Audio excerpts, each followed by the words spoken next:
Women's world cup 2025లో భాగంగా 24వ match India మరియు New Zealand మధ్య జరిగింది. ఈ మ్యాచ్ ముంబైలోని డివై పాటిల్ స్టేడియంలో జరిగింది. ఈ మ్యాచ్ ఎవరు గెలిస్తే వాళ్ళు సెమీఫైనల్కి వెళ్తారు. ఇండియా గెలిస్తే కంపల్సరీగా వెళ్తుంది. న్యూజిలాండ్ గెలిస్తే సెమీఫైనల్కి వెళ్ళడానికి అవకాశాలు మెరుగుపడతాయి. న్యూజిలాండ్ టాస్ గెలిచి ఫీల్డింగ్ ఎంచుకుంది. ప్రత్యేక రవెల్ స్మృతి మందాన బ్యాటింగ్కి రాగా మేరీ బౌలింగ్ వేసింది. మొదటి 2 ఓవర్స్లో రన్స్ ఏమీ రాలేదు. 2 రన్స్ పైగా వచ్చినాయి. ఓపెనర్స్ ఆచితూచి ఆడుతున్నారు. ఎందుకంటే ఈ మ్యాచ్ ఓడిపోతే సెమీస్కి వెళ్ళే అవకాశాలు చాలా క్లిష్టంగా మారిపోతాయని. ఓపెనర్స్ ఈ వరల్డ్ కప్లో ఇప్పటి వరకు ఆశించిన స్థాయిలో ఆడలేదు. ప్రత్యేక రవెల్ తన 12వ పరుగు వద్ద 1000 రన్స్ చేసింది. వన్డేల్లో అతి తక్కువ మ్యాచ్ల్లో 1000 రన్స్ చేసిన వ్యక్తిగా రికార్డుకి ఎక్కింది.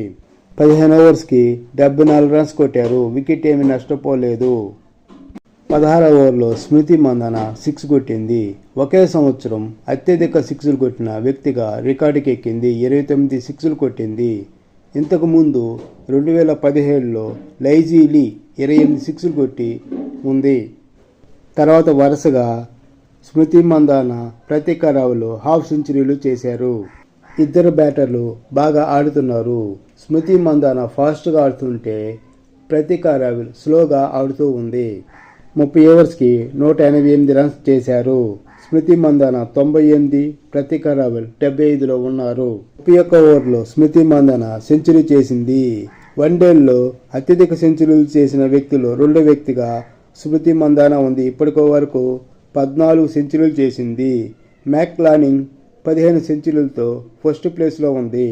34వ ఓవర్లో స్మృతి మందాన 95 బంతుల్లో 109 రన్స్ చేసి అవుట్ అయింది. సుజీ బేట్స్ బౌలింగ్లో. తర్వాత హర్లిన్ డియోల్ ప్లేస్లో జెమిమా రోడ్రిగ్స్ను పంపించారు. 39వ ఓవర్లో ప్రత్యేక రవెల్ సెంచరీ చేసింది.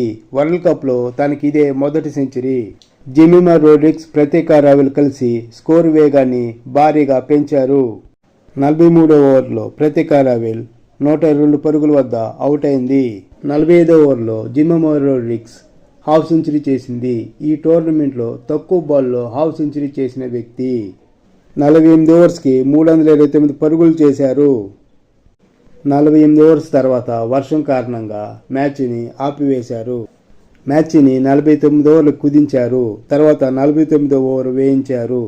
ఈ ఓవర్లో 11 రన్స్ కొట్టారు. ఇండియా 49 ఓవర్లకి 340 రన్స్ చేసింది. ఈ టోర్నమెంట్ మొత్తం మీద ఇండియన్ బ్యాటర్స్ టాప్ ఆర్డర్ ఈ మ్యాచ్లోనే బాగా ఆడారు. వర్షం కారణంగా న్యూజిలాండ్కి 44 ఓవర్స్కి 325 రన్స్ కొట్టాలి డక్వర్త్ లూయిస్ ప్రకారం. సూజీ బేట్స్ ప్లేమర్లు బ్యాటింగ్కి రాగా రేణుకా సింగ్ ఠాకూర్ బౌలింగ్ వేసింది. 2వ ఓవర్లో క్రాంతి గౌడ్ సూజీ బేట్ వికెట్ తీసింది. అమేలేకేర్ బ్యాటింగ్కి వచ్చింది. 7వ ఓవర్లో రేణుకా సింగ్ ఠాకూర్ 16 రన్స్ ఇచ్చింది. 10వ ఓవర్లో ప్లేమర్ వికెట్ తీసింది రేణుకా సింగ్ ఠాకూర్. 15 ఓవర్స్కి 81 రన్స్ చేశారు. 3 వికెట్లు పడినాయి న్యూజిలాండ్ టీం. అమేలేకేర్, హాలిడేలు కొంచెం పర్వాలేదు అనిపించే పార్ట్నర్షిప్ చేశారు. ఈ మ్యాచ్లో ఓపెనర్ ప్రత్యేక రవెల్ చేత బౌలింగ్ వేయించారు. తను కూడా మ్యాడీ గ్రీన్ వికెట్ తీసింది. 29వ ఓవర్లో హాలిడే హాఫ్ సెంచరీ చేసింది. 30 ఓవర్లకి 159 రన్స్ కొట్టారు. 5 వికెట్లు పడ్డాయి. హాలిడే, గేజ్లు గ్రీజులో ఉన్నారు.